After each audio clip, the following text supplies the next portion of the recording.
Now, among the key questions being asked today is when and how were those Hezbollah communication devices tampered with? Our science and tech editor, Julia Seeger, has been looking into that. She's with me now. Julia, hello. Hi. Let's start, first of all, with what we know about the initial attacks on the pages. So the information I'm about to share with you actually comes primarily from an investigation by the New York Times. They're relying on the testimonies of 12 current and former Israeli and American intelligence services officials who were briefed on the attack and who all talk about a complex but also a long-term operation.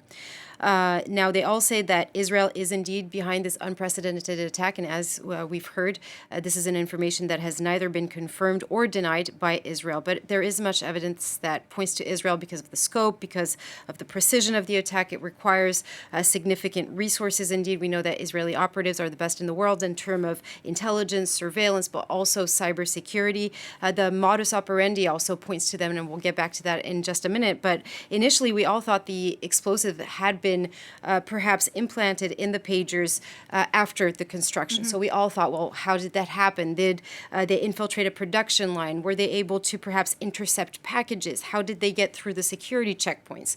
So the New York Times seemed to actually be providing more details here. And they say, actually, they didn't add the explosive to the pagers. They didn't tamper the devices, if you will. They created them. They manufactured them. Now, what this means is if they controlled the manufacturing line, it means that they have a hand on the hardware, but also on the software, and that answers a lot of questions. Right, but to understand this story in a bit more detail, we need to go back a couple of years, don't we? Exactly. So, Iran-backed groups such as Hezbollah have been, for a long time now, vulnerable to this technological superiority of Israel. For example, in 2020, they took out Iran's top nuclear scientist using an AI-assisted robot that was also controlled remotely via satellite. That's how sophisticated the attack was. They also used a lot of cyber attacks to slow down the Iranian nuclear program, and they've also taken out other people using cell phones. And so all of this information, all of these incidents led to Hezbollah leader Hassan Nasrallah to become very much distrustful and paranoid. And so he told everybody to get rid of their cell phones,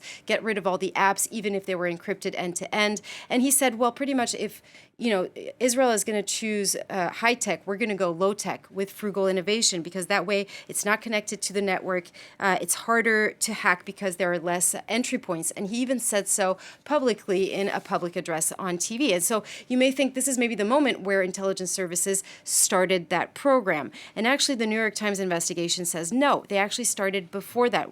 Several months before that, they devised a strategy to create a shell company posing as an international pager manufacturer. And this is what we think BAC Consulting may be, a shell company based in Hungary that was able to create a contract to produce devices on behalf of a Taiwanese company, Gold Apollo.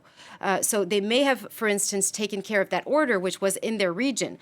So what this actually means is that the devices could have also been created in any other country, even in Israel. Now, what we're told also is that there was two separate manufacturing lines. They had normal clients for whom they created normal pagers, and another manufacturing line where they created the pagers for Hezbollah members, where they were able to lace the explosive in the circuit board.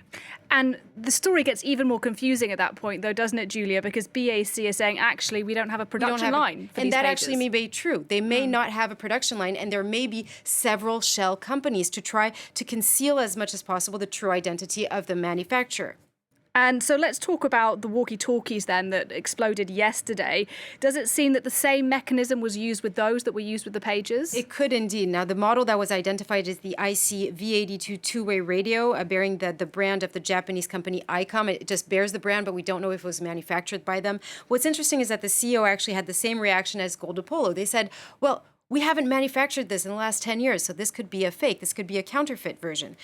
So we're going to have to see how this unfolds, but there's going to have to be an investigation when it comes to these shell companies. But what's interesting is, why was Israel, if it is Israel indeed, why were they able to carry out this attack? I think it's because on one hand, they do control high-tech technology, but at the same time, they're still very much entrenched on the ground collecting information as well, and they have both sides. And I think in this attack, that's what we're seeing.